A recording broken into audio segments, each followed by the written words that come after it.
Morning guys, how are you all today? I hope you're well.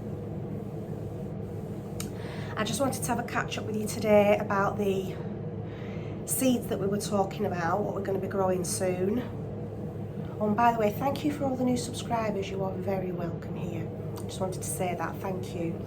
Please like and subscribe and share, and let's get this channel growing.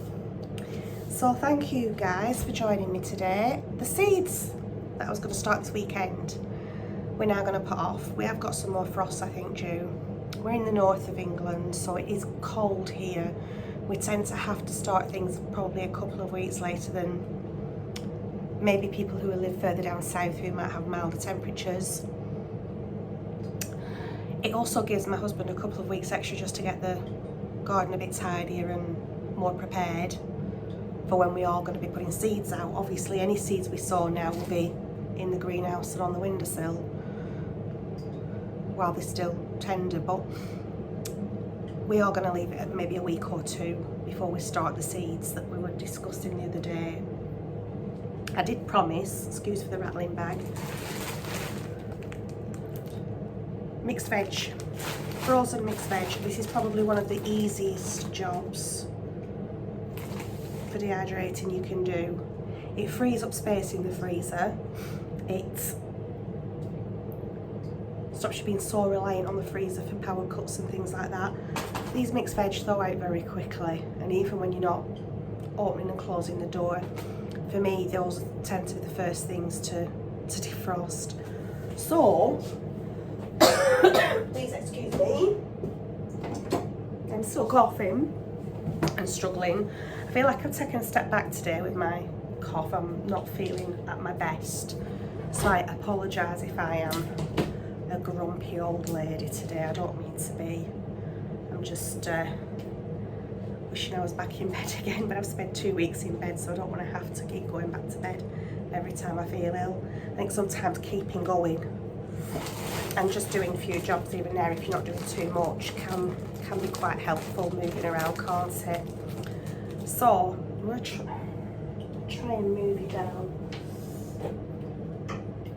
My house is still a little bit upside down from when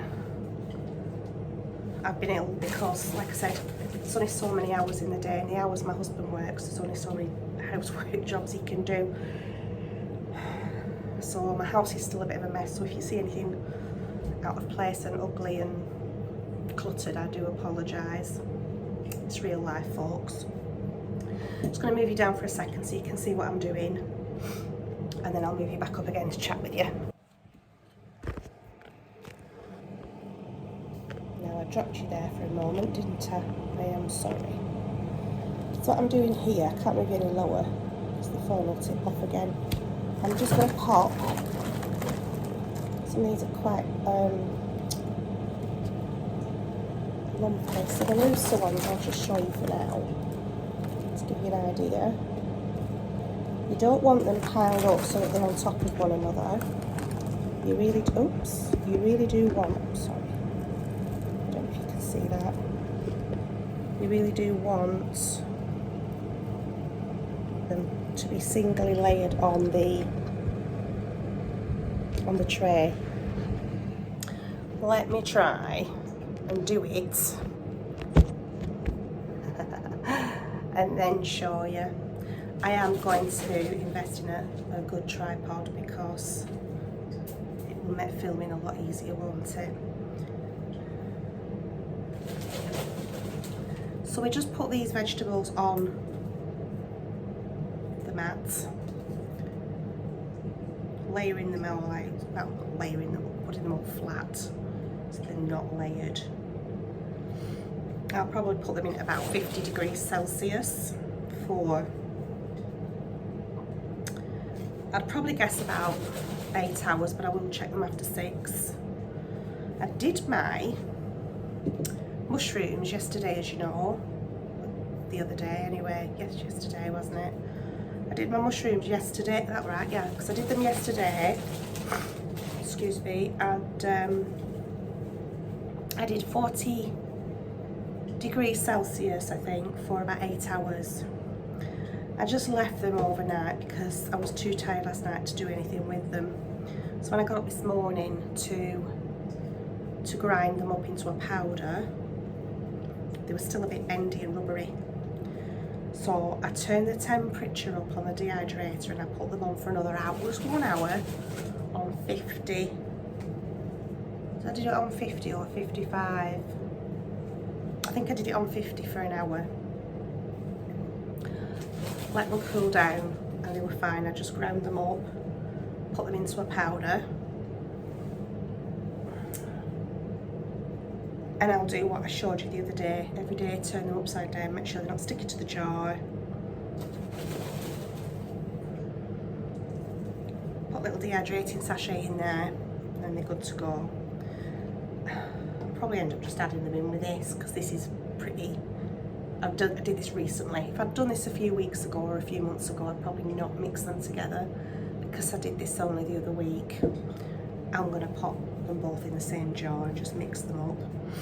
So let me try and grab you and show you without dropping you or sending you into a dizzy do.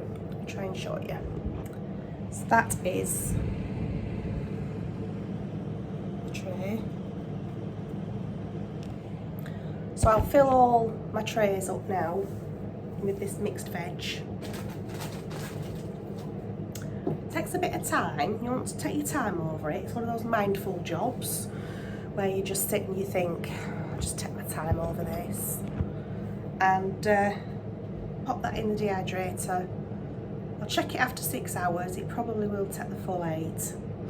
I won't grind these up though. I will just pop them in a jar as they are because I will add them to casseroles, soups and stews. I might just add them, just rehydrate them and cook them as they are if I'm doing a meal. Lots of different things. And then it's a really good way to store your vegetables and other things without having to rely on a fridge and a freezer. I will be showing you pressure canning at some point. I am saving up for a pressure canner. Excuse me. I can do water bath canning, but there's a lot of things that you can't water bath can or shouldn't water bath can. You need to pressure can, and they're like your low acid foods. So if you're doing tomatoes or anything like that, you can water bath can them. But I am saving up for a pressure canner because that's another way of really preserving food over the winter months for putting away in your storage cupboard, your little pantry. Meat, veg, fruit, anything like that, really good. So that'll be something I'll be doing in a few months' time with you. Especially when we come to start, I mean, we're only starting in spring at the moment, but when we get to the harvest and you start really thinking about the winter to come, you want to start preserving as much as you can. It only takes you to be off work for a couple of weeks ill, or weather to be bad, or shops not to have the stocking that you need for you to come stuck. So to have a few items in reserve for those rough patches is a darn good idea. Now I've been, what they call now prepping, seems to be a word now. I don't know, something my grandma always did. I don't think my mum did it so much, but my grandma did. Put things away for a rainy day, and that includes food, shelf stable food.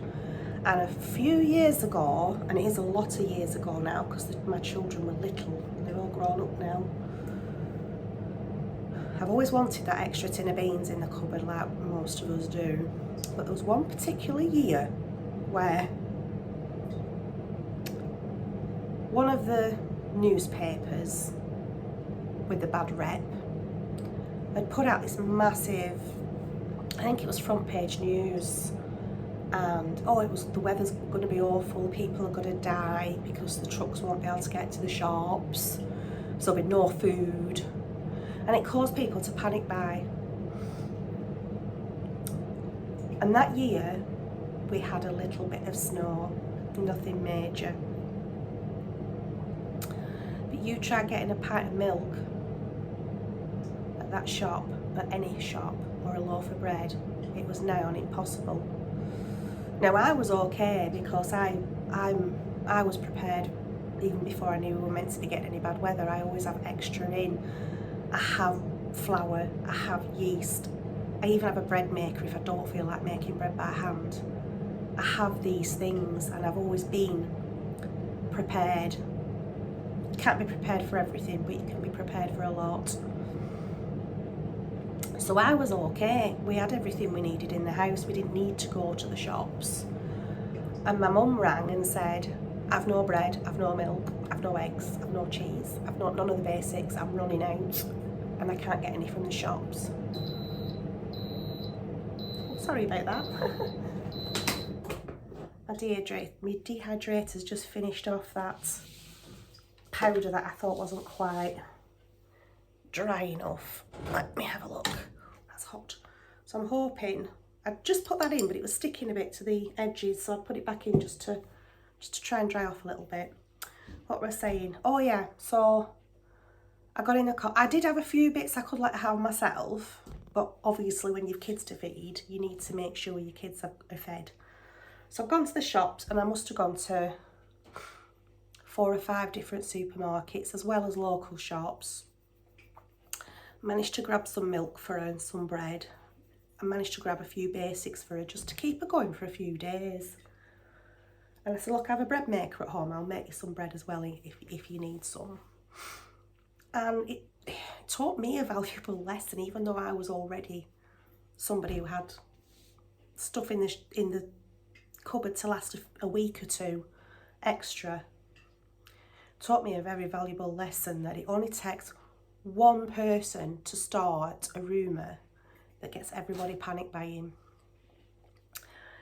A few years later, we had another newspaper, Frontline, Snowmageddon. I don't know if you remember it or not. People are gonna die. And I thought, oh, here we go again. And I don't even remember that year being that bad with weather. But again, panic buying ensued, and there was shops were empty, and it was just ridiculous. And I thought, people panic buying, I really can understand why they do it, and I sympathise with them, because they are like, I've got to feed my kids, I get that. But I didn't need to go to the shops because I had some in my cupboard. Even if it's only going to last you an extra few days or an extra couple of weeks, it's something. And then I started taking it a bit more seriously, and I thought, I think it was October 2018, and I started thinking about preserving, rather than just having a few extra tins, preserve. And I started thinking about canning and dehydrating and all that. Now, I managed to get most of the things gradually as I've saved up. Excuse me, as we've saved up, we managed to get things we need to be a little bit more self-sufficient, a little bit more in a position to weather some storms, shall we say. I think that the pressure can is the only thing now we need to really look seriously into. I think we more or less are pretty well set up here. I think learning more about treating and storing rainwater is another big thing I really want to get. I know I've got my Berkey, but you know, on a bit of a grander scale. And pressure canning. Back in 2018, in October 2018, I started taking it a bit more seriously and just having a little cupboard. Wouldn't feed the 5,000, but it's a little cupboard. And I have a few bits in there in case we were really stuck. And then I'd spent that winter really saving up. What we didn't use, I gave to the food bank. And I still do that. I do give a lot to the food bank. I don't keep it all for myself. I'd help my family, I help my friends, and I help the food bank. I'm not a hoarder. And we started putting a few extra bits away here and there. Toiletries mainly. because I already had it, excuse me, in my mind that, you know, I'm already used to doing food. But then it was like, medical supplies, things like that.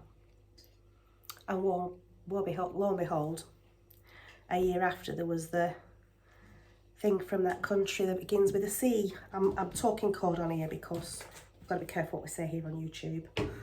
And a year later, it was about October, I think, 2019, wasn't it, when the rumours started about what was going on in the big country, the big C. And then by, I think it was February, it was all over the world, wasn't it? And we all know about the run on toilet paper. I mean, I was in the office and people were coming in saying, I can't get toilet paper anywhere, I don't know what I'm going to do. And I just thought to myself, thank goodness I've been a bit more prepared before I even knew this was going to happen.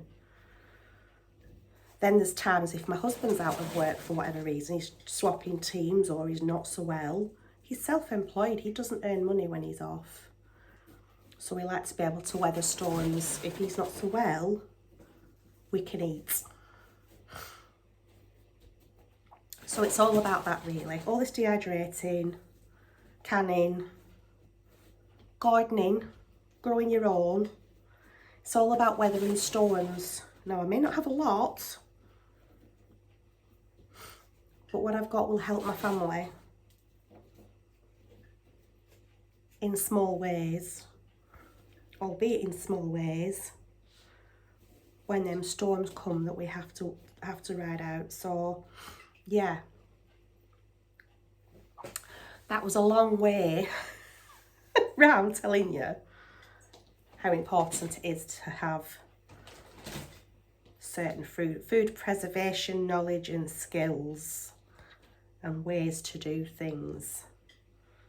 So these vegetables are going in the dehydrator and they will be stored in a nice glass jar later and put in a dark cupboard so that they don't lose their colour. They don't go a funny colour from the sun when we get it. Not much sun at the moment today. So yeah, that's our catch up for today. I think tomorrow we'll be talking turmeric. I've got another wonderful mixture for you to have ready when you're not feeling so well. And that involves turmeric. It's absolutely fabulous. It is a well-known recipe, but I've not covered it on my channel yet. It's something I've been doing for a couple of years, and my husband and I really do have this a lot when we're not, even if you're just feeling tired or you're just feeling like you're coming down with something and not, it's a really good mixture. So we'll do that with you tomorrow, and hopefully. But for now, I will just say, from me and these frozen vegetables, goodbye, take care, God bless, and I will see you very soon. Bye for now.